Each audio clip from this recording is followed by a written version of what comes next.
اسلام آباد سے محسن غفار کے مطابق تحریک منہاج القرآن یوسی علی پور کے زیر اہتمام عظیم الشان مشل بردار جلوس کا انعقاد کیا گیا۔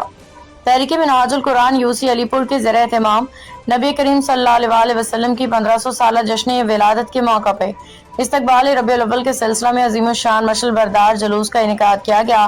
یہ جلوس جامع مسجد عثمان غنی علی پور سے شروع ہو کے بینک آف پنجاب نئی آبادی علی پور میں اختتام پذیر ہوا۔ جلوس میں سادات کرام، علماء کرام، تحریک منہاج القرآن کے کارکنان اور کوکر ویلفیئر یوتھ کمیٹی کے کارکنان سمیت عاشقان مصطفیٰ صلی اللہ علیہ وسلم کی کثیر تعداد نے شرکت فرمائی۔ اس موقع پہ بالخصوص علامہ سید ساجد حسین شاہ گیلانی، سید افضال حسین شاہ گیلانی، علامہ مفتی میر اشتیاق احمد آوان سمیت دیگر علماء کرام اور مشائخ عظام نے خصوصی شرکت فرمائی اور جلوس کے شرکاء سے خطاب فرمایا۔ علماء کرام اور سادات کرام نے اپنے خطابات میں حضور اکرم صلی اللہ علیہ وسلم کی ولادت باسعادت کے موقع پہ حضور سے محبت و عقیدت کو ایمان کے اصل قرار دیتے ہوئے امت مسلمہ کو سیرت نبی پہ عمل پیرا ہونے کی تلقین کی۔ آخر میں تحریک منہاج القرآن کے سینئر نائب صدر محترم راجہ منیر اجاز صاحب نے تمام شرکائے جلوس کا شکریہ ادا کیا۔